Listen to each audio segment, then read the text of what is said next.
جو مرضی کر لے، چاہے دنیا میں کسی بھی ذریعے سے وہ بچ جائے، لیکن اللہ کی عدالت میں نہیں بچ سکتا۔ حمالۃ الحطب، یہاں انہوں نے پرانا لفظ استعمال کیے، جرو یعنی بیوی۔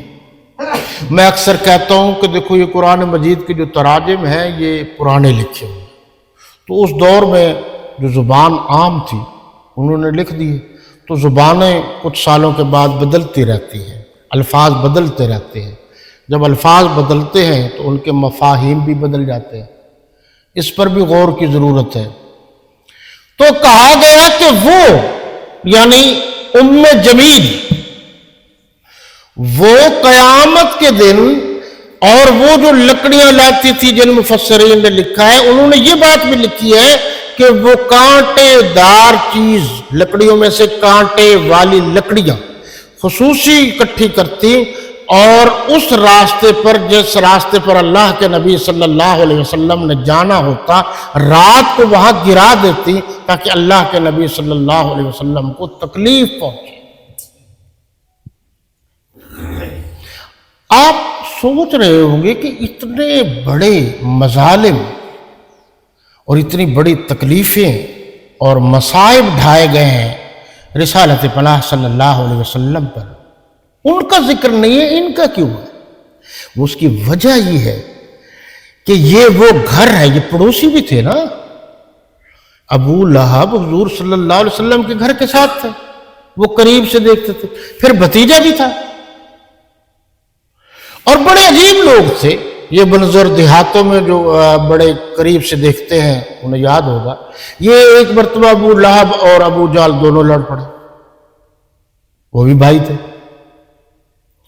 تو اللہ کے نبی صلی اللہ علیہ وسلم نے دونوں کو چھڑوا دیا۔ تو ابو لہب ناراض ہو گیا کہ تو آپ مجھے نہ چھڑواتے تو آج تو میں نے ابو جہل کو رگڑ دینا تھا، یہ بھی ناراض بھی تھے۔ تو ایک تو چچا تھے، ایک قریبی تھے، بہت کچھ دیکھتے تھے، اس گھر سے امید نہیں تھی کہ اللہ کے نبی کی مخالفت ہو، اس گھر سے جب مخالفت ہوئی تو اللہ نے فرمایا اب برداشت کے قابل نہیں ہے، میں تمہارا ذکر کر کے ساری کائنات کو بتا دوں گا کہ میں یعنی اللہ فرما رہے ہیں کہ میں نے تو اللہ فرما رہے ہیں کہ میں نے تو اپنے نبی کے چچا جس نے توہین کی ہے اس کو برداشت نہیں کیا، عام آدمی نبی کی توہین کرے گا تو اس کو کیسے برداشت کیا؟ یہ ایک سبق ہے اس میں۔ فی جیدہا حبل من مسد، اس کے گلے میں مونج کی وہی رسی جو اس نیت سے ظالم عورت، حالانکہ وہ سونے کا ہار پہنتی تھی، ایک مرتبہ اس نے سونے کا ہار اتار کے دے دیا کہ جو میرے نبی صلی اللہ علیہ وسلم کی مخالفت کرے گا میں اس کو ہار دے دوں، تو وہی ایک قسم کا وہی رسی والا ہار جہنم میں بھی اس کے گلے میں ڈال دیا گیا۔ اس میں کچھ باتیں اور ہیں غور طلب، جو اب آپ نے غور سے سننا ہے، وہ کرتی کیا تھی وہ میں نے بات نہیں کی ابھی تک۔ ایک تو میں نے بتا دیا کانٹے بچھاتی تھی، یہ وہ، ایک اور بھی کام کرتی تھی۔ اب یہ حوالہ نوٹ کیجئے جناب، مفتی اعظم پاکستان کے سب سے پہلے مفتی اعظم پاکستان حضرت مولانا مفتی محمد شفیع صاحب، یہ مولانا تقی عثمانی صاحب کے والد تھے، یہ انہوں نے 8 جلدوں میں تفسیر لکھی ہے، معارف القرآن اس کی 8ویں جلد ہے جی، اور آخری صورت یہی تبت یدا ہے، صفحہ نمبر جناب 840 ہے۔ انہوں نے ایک بات لکھی ہے کہ یہ عورت کون؟ ام جمیل، ابی لہب کی بیوی، یہ ایک کام اور کرتی تھی بدبخت، وہ یہ ہے کہ یہ چغل خوری کے ذریعے چغل خوری کرتی تھی، افراد اور خاندانوں میں آگ بھڑکاتی تھی، وہ بھڑکتی ہوئی آگ میں گئی نا ترجمے میں۔ آگے جو انہوں نے لکھا ہے کہ بڑی حیران کن بات ہے، یہ عورت حضور صلی اللہ علیہ وسلم اور صحابہ کرام کی اعزاز رسانی کے لیے چغل خوری کا کام بھی کرتی تھی. حضور اور صحابہ کرام یعنی ان کی چغل خوری کر کے ان کو بھی تکلیف پہنچاتی تھی. صرف ایک کی بات نہیں ہے ذات رسالت کی، انہوں نے وضاحت ہو گئی نا بات کی. آپ اس اردو کو بھی سمجھیں کہ یہ عورت رسول اللہ صلی اللہ علیہ وسلم اور صحابہ کرام کی اظہار ثانی تکلیف پہنچانا، رسانی پہنچانا، اظہار تکلیف کے لیے، یعنی صحابہ کرام کو تکلیف پہنچانے کے لیے چغل خوری کا کام بھی کرتی تھی. تو آپ اندازہ لگا لیجئے، تو سزا تو سب کی ملی نا. تو اس سے پتہ چلا کہ چغل خوری کرنا ایک تو گناہ ہے، بہت بڑا گناہ ہے. اللہ اور اس کے رسول صلی اللہ علیہ وسلم نے اس کام سے منع کیا ہے. لیکن یہ بات تو ثابت ہو گئی نا کہ جو صحابہ کرام کی اس دور میں چغل خوری کرتی تھی اللہ نے تو معاف نہیں کیا.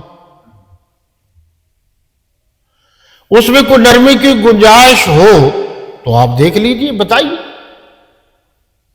نہیں کی، یعنی نرمی نہیں کی.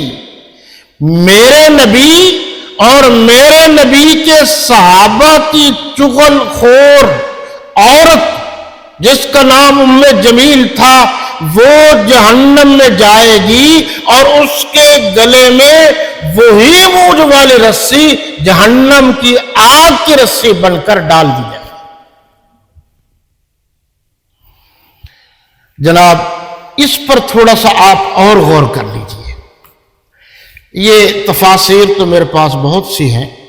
یہ حضرت مولانا محمد اکرم آوان جو اب اس دنیا سے جا چکے ہیں، انہوں نے 30 جلدوں میں تفسیر لکھی ہے، بلکہ 31 جلدوں میں. یہ جو آخری جلد ہے 2 ہے اکرم التفاسیر، وہ بہت بڑے پیر گزرے ہیں. تو ایک بات ذرا انہوں نے لکھی ہے، میں دیکھ رہا تھا، مجھے بہت اچھی لگی. میں نے کہا میں بھی آپ تک یہ بات پہنچا دوں تاکہ یہ مسئلہ حل ہو جائے. صحابہ کرام تو خوش نصیب تھے، اسی سے متعلق ہے وہ بات. اللہ کے نبی صلی اللہ علیہ وسلم کی زیارت کرتے تھے. جو بات بھی ہوتی چھوٹی موٹی وہ اللہ کے نبی کے دربار میں اللہ کے نبی کے سامنے پیش کرتے تھے. آپ صلی اللہ علیہ وسلم اس کا فیصلہ کر دیتے تھے. فیصلہ ذرا آپ نے غور کرنا ہے. تو جو نبی کا فیصلہ ہو جائے اس فیصلے پر تو فیصلہ نہیں ہو سکتا. اللہ کے نبی نے فیصلہ کر دیا کسی بھی بات کا، تو فیصلے پر تو کوئی فیصلہ نہیں کر سکتا. یا یوں کہہ لیجیے بڑی عدالت جب فیصلہ کر دے تو اس فیصلے کو چھوٹی عدالت میں تو چیلنج نہیں کیا جا سکتا. یا کوئی چھوٹی عدالت تو اس فیصلے پر کوئی عرضہ سرائی نما جیسے الفاظ استعمال نہیں کر سکتا. تو آپ صلی اللہ علیہ وسلم کے پاس 2 صحابہ کرام آئے. ایک نے کہا، وہ آپس میں صحابہ کرام کا اختلاف ہوا. یہ خیال رکھنا، اختلاف کو لوگ چڑھ جاتے ہیں، ان کو حق تھا، وہ بھی صحابی تھے وہ بھی صحابی تھے. اور اختلاف کیا تھا کہ ایک صحابی کہتے تھے کہ تم ایمان تو لائے ہو لیکن تمہارے ماں باپ بہن بھائی یہ وہ ایمان نہیں لائے، وہ جہنمی ہے. اور دوسرے کہتے تھے کہ آپ ایمان لائے ہیں اور آپ کے بہن بھائی ایمان لائے ہیں، آپ تو یقیناً جنتی ہیں. لیکن دوسرے صحابی کا موقف تھا میرے ماں باپ کو بہن بھائیوں کو کچھ نہ تھا، میں تو ایمان لے آیا ہوں، میں اپنا ذمہ دار ہوں، وہ اپنے ذمہ دار. تو یہ اختلاف تھا، اس لیے یہ فیصلہ اللہ کے نبی صلی اللہ علیہ وسلم کے دربار میں گیا. یہ حساس معاملہ تھا. تو آپ صلی اللہ علیہ وسلم نے دونوں کی بات سنی. تو اس صحابی رسول نے جو الفاظ استعمال کیے وہ یہ تھے کہ اللہ کے نبی صلی اللہ علیہ وسلم میں الحمدللہ مسلمان ہوں، میرا یہ ایمان ہے کہ میرے رشتہ دار کفر پر مرے، میرا یہ ایمان ہے کہ وہ کفر پر مرے، وہ جہنمی ہے،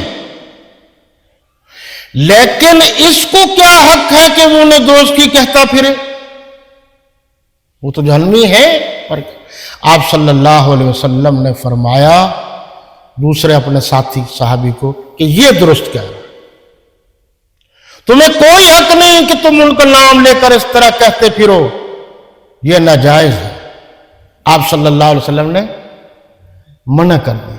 آپ اگر میری بات کی تہ میں پہنچے ہیں تو میں یہ کہنا چاہتا ہوں کہ جو لوگ کہتے ہیں کہ فلاں صحابی کے آباء و اجداد مسلمان نہیں تھے، فلاں صحابی کے بہن بھائی مسلمان نہیں تھے، اللہ کے نبی نے تو فیصلہ کر دیا ہے کہ جس نے کلمہ پڑھ کر اسلام قبول کیا ہے وہ صحابی ہے، وہ تو جنتی ہے نا۔ ہر صحابی نبی جنتی جنتی، جس نے نہیں پڑھا، لیکن تمہیں اس بات کا بھی حق نہیں ہے کہ تم اس صحابی رسول کو چکر دے کر ان کے ماں باپ بہن بھائیوں کا نام لے کر کسی طرح سے اس کا درجہ کم کرو، تمہیں اس بات کی بھی اجازت؟ تو بات آپ کو سمجھ میں آ گئی؟ یہ جو جعلی لوگ صحابہ کرام کے بارے میں 2 نمبر لوگ باتیں کرتے ہیں۔ اب دیکھیے جب قرآن میں، یہ میں تھوڑا سا اشارہ کر رہا ہوں، آپ اس کو ذہن میں رکھیے، سورۃ البقرہ کی آیت نمبر، سورۃ البقرہ کی آیت نمبر 13، سورۃ البقرہ پہلا پارہ چل رہا ہے یہ آخر میں، آیت نمبر 137، سورہ توبہ کی آیت نمبر 100، پھر آپ دیکھتی جائیے آگے بڑھیں گے، سورہ محمد کی آیت نمبر 2، سورہ الحجرات اس کی آیت نمبر 7، سورہ فتح آیت نمبر 10، 17 اور 29، اور سورہ الحدید اس کی آیت نمبر 10۔ اس میں تو اللہ تبارک و تعالیٰ نے واضح الفاظ میں کہا ہے کہ ان کا انتخاب میں نے کیا ہے، یہ میرے نبی کے صحابہ ہیں، یہ کامیاب ہیں، یہ جنتی ہیں، اور یہ بھی کہا خالدین فیہا ابدا، یہ ہمیشہ ہمیشہ جنت میں رہیں گے۔ تو اس کے بعد اس پر بحث نہیں ہو سکتی۔ اگر آپ میری بات کی تہ تک پہنچ گئے ہیں تو میں یہ کہنا چاہتا ہوں کہ صحابہ کرام کی گفتار پر، اعمال پر ہمیں بات کرنے کا، بحث کرنے کا بھی حق حاصل ہے، جو اللہ کے نبی فیصلہ کر گئے۔ جیسا کہ وَعَنْ سُئِلَ رسول اللہ صلی اللہ علیہ وسلم مَسْرَاتَ الْمُسْتَقِيمِ، صحابہ کرام نے اللہ کے نبی صلی اللہ علیہ وسلم سے دریافت کیا، آقا بتائیے نا صراط مستقیم کیا ہے، سیدھا راستہ کون سا ہے؟ تو آپ نے فرمایا ما انا علیہ واصحابی، جس راستے پر میں اور میرے صحابہ چلتے ہیں وہ سیدھا راستہ۔ اور بعض جگہ پہ ہے وسنتی وسنت الخلفاء الراشدین المہدیین۔ تو اللہ تبارک و تعالی ہم سب کو عمل کرنے کی توفیق عطا فرمائے۔ وما علینا الا البلاغ۔